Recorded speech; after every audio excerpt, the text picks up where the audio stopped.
Hola, nuestro equipo está conformado por Ricardo Aguirre, Maribel Meléndez, Paola Marmolejo Adrián Luevanos y su servidor Ricardo Constantino. Ahora resolveremos la problemática del derrame de Pemex en el río en Cadereyta, empezando con Maribel, la cual nos hablará del primer criterio. El criterio 1 abarca una breve descripción del petróleo. El petróleo es una sustancia homogénea que proviene de la descomposición de materia orgánica desde hace miles de años. Esta materia orgánica se convierte en hidrocarburos. Los hidrocarburos consisten en una cadena de carbono unidos principalmente a átomos de hidrógeno, aunque también pueden ser elementos como el azufre, nitrógeno y oxígeno, aunque en menores porcentajes, como se muestra en la tabla.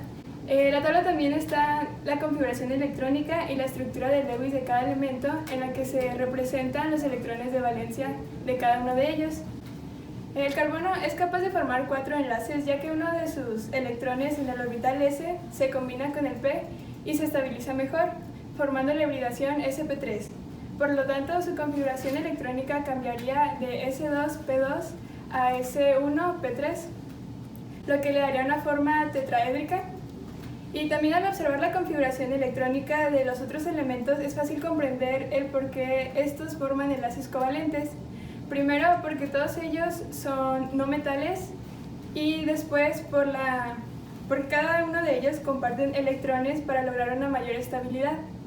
Además, el carbono y el hidrógeno tienen electronegatividades muy similares, por lo tanto la diferencia entre ellos es pequeña, y esto los hace que la sustancia de hidrocarburos sea una sustancia no polar.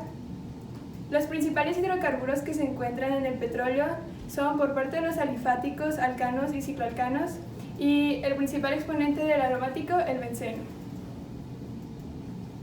Bueno, los alcanos son de cadena lineal y solo contienen enlaces sencillos carbono-carbono. Cumplen la fórmula general de C subíndice N, H subíndice 2N más 2, donde N es el número de carbonos que tiene la molécula. Son compuestos con hibridación sp3 y con geometría molecular, como se vio anteriormente, tetraédrica. Un ejemplo de ello es el metano, que es el principal componente del gas natural, en donde se encuentra junto con otros hidrocarburos gaseosos como es el etano, propano y butano. Aquí se encuentra la estructura de Lewis de este elemento. Y después están los cicloalcanos, que son alcanos que tienen los extremos unidos formando un ciclo. Tienen 2 hidrógenos menos que los alcanos. Por lo tanto, su fórmula molecular sería C subíndice N, H subíndice 2N solamente. Los naptenos presentes en la gasolina poseen generalmente un número de octano bastante alto. Un ejemplo de ellos es el cicloalcano, que es formado por 6 átomos de carbono y 12 átomos de hidrógeno. Por último tenemos los aromáticos. Los aromáticos son hidrocarburos de cadena cerrada que contienen dobles enlaces alternados o conjugados, lo que les confiere una gran estabilidad.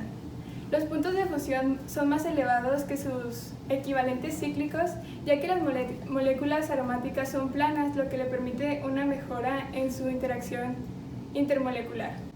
El ejemplo de esto es el benceno, como se mencionó anteriormente, y su forma molecular es C subíndice 6, H subíndice 6. Es por eso que se encuentran todos los átomos, tanto los de carbono como de hidrógeno, en el mismo plano. Y todos ellos utilizan hibridación sp2.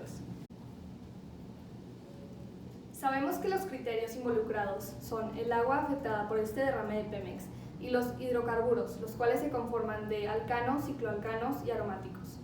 Empezaremos con el término de polaridad. La polaridad es una propiedad de las moléculas que representa la separación de las cargas eléctricas dentro de la misma, según el número y el tipo de enlaces que posea. Cuando una molécula neutra tiene un área positiva en un extremo y un área negativa en la otra, es una molécula polar. Un ejemplo de esto sería el agua. Las moléculas apolares se dan entre átomos del mismo elemento, ya que tienen poca diferencia de electronegatividades. Los compuestos de hidrocarburos son apolares. Enseguida hablaremos de los estados de agregación. Los estados de agregación de los hidrocarburos dependen del peso molecular. Al aumentar el peso molecular, cambia de gas a líquido y después de líquido a sólido. Los hidrocarburos con 1 a 4 átomos de carbono son gases, de 5 a 6 son líquidos y cuando pasan de 17 pasan a ser un hidrocarburo sólido, siempre y cuando sea a temperatura ambiente. Enseguida hablaremos de la solubilidad. El agua, aunque sea uno de los compuestos más abundantes de la Tierra, viene en muchas formas. El H2O, por ejemplo, es conocido como un solvente universal. Este puede tener diferentes concentraciones de otros compuestos como calcio, arsénico o sal. Cuando el agua y el petróleo se mezclan, crea lo que es llamado una mezcla heterogénea, donde los compuestos de la mezcla están separados.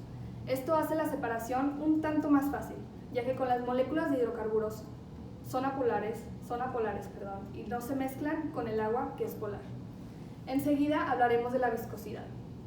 La viscosidad se conoce como la resistencia de flujo y depende de las fuerzas intermoleculares. Mientras más fuerzas intermoleculares hay en un líquido, sus moléculas tienen mayor dificultad de desplazarse entre sí.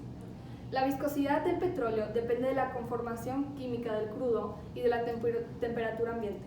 Sabemos que entre más frío es el ambiente, más viscoso será. Cabe señalar que la viscosidad solo se manifiesta en fluidos en movimiento, ya que cuando el fluido está en reposo adopta una forma tal en la que no actúan las fuerzas tangenciales que no puede resistir. Ahora hablaremos del punto de ebullición. Este punto depende de las fuerzas intermoleculares también. Es el instante en el cual se produce un cambio de estado de una materia que pasa de líquido a gas. Los alcanos, por tener menos fuerzas intermoleculares, tienen puntos de ebullición más bajos. Enseguida veremos una tabla de la destilación de petróleo.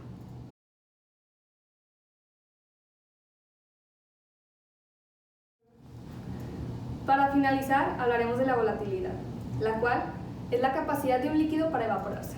Sabemos que los compuestos orgánicos se convierten fácilmente en gases. Muchos de estos compuestos suelen ser altamente contaminantes del aire. Cada hidrocarburo que contiene el petróleo tiene su propia volatilidad, la cual puede variar desde 50 grados hasta 225 grados. Cuanto mayor sea la presión del vapor de un líquido a una temperatura determinada, mayor es la volatilidad y menor la temperatura de ebullición. El agua es un recurso indispensable para la existencia de todos los organismos aquí en la Tierra y se cuenta con una gran cantidad de este recurso. Alrededor del 70% de la superficie de la Tierra está cubierta por agua. El agua es un factor relevante para el desarrollo económico y social de una comunidad y determina su calidad de vida. El derrame en Cadereyta no solo es un problema para la flora y la fauna local, sino que representa un problema de salud grave para todos los ciudadanos mexicanos. El río, el cual fue contaminado, es el recurso principal de agua para muchas comunidades en Nuevo León y en los alrededores de Cadereyta. Las consecuencias de salud son graves si se ingesta el petróleo, aunque sea en pocas cantidades, ya que se puede inducir vómito, náusea, daño estomacal y otros grandes problemas en el estómago. En grandes cantidades, la ingesta incluso puede ocasionar la muerte, aunque sea en un corto plazo. El problema en realidad en esta situación es a largo plazo.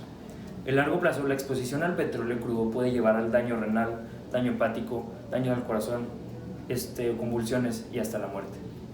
La Constitución Política de los Estados Unidos Mexicanos claramente establece en su artículo 4 que toda persona tiene derecho al acceso, a la disposición y al saneamiento del agua para su consumo personal y doméstico, en forma suficiente, salubre, aceptable y asequible.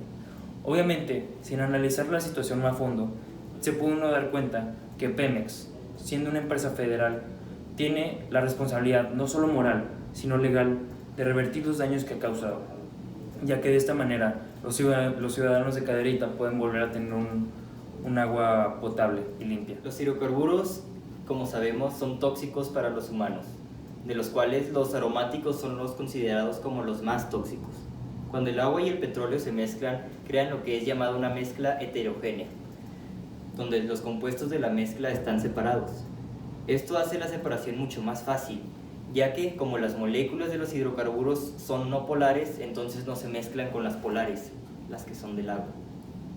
La tensión superficial ayuda en dar a pie nuestra solución, debido a que las fuerzas de cohesión de las moléculas del agua en la superficie no tienen otras iguales sobre todos sus lados, por lo que se cohesionan más fuerte entre sí. Hace más difícil mover un objeto a través de la superficie, por lo que debido a esto y a la diferencia de densidad del líquido, el petróleo se encontraría en la superficie del río.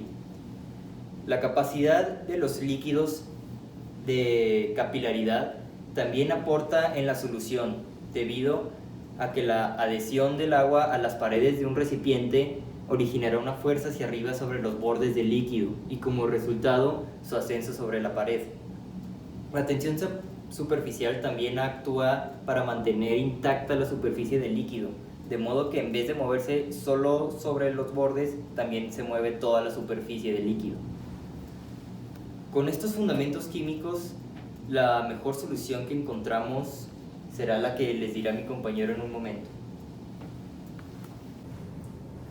La mejor solución es aprovechar al máximo las propiedades que tienen estos compuestos. Sin embargo, no sería ideal aprovechar la volatilidad ni sus puntos de ebullición, ya que quemar el combustible solamente contaminaría más el ambiente, además de limitar el aprovechamiento del combustible. Por ello, se optó por el uso de una membrana metálica, porosa, con cualidades superhidrofílicas y superoleofóbicas, capaces de filtrar el agua del petróleo por sus poros. Esta membrana, similar a una malla fina, está recubierta por químicos como el hidrogel, que es un gel absorbente de agua que le permite ser más hidrofílica, además de otras sustancias que le hacen resistencia a ácido y alcalinidad. Está constituida por dos capas filtradoras, una en cada cara de la membrana, generadas por un proceso de precipitación de polímeros en los laboratorios. Del lado que tiene contacto con la emulsión, se tiene una capa delgada con nanoporos encargadas de la separación, y del otro lado de la cara se encuentra una capa más gruesa con poros más grandes. Estos le permiten al líquido ser más fluido y evitar que la capilaridad bloquee los poros de la capa. Como este mecanismo se encarga de las emulsiones, sería un proceso tardado utilizarlo a través de toda el agua del río. Por lo tanto, es mejor combinarlo con el método convencional de aprovechar la tensión superficial que tiene el agua para que el petróleo flote sobre él y luego este sea removido mecánicamente. Esta membrana se puede adaptar a procesos industriales para producir largas mallas de altos volúmenes para que pueda ser utilizado en grandes cuerpos de agua, como un río. En suma, esta membrana resolvería el problema que existe actualmente por el uso de desemulsificadores, que finalmente se convierten en desechos contaminando el agua en el que se utiliza. Por lo tanto, este mecanismo sería más efectivo y amigable con el ambiente.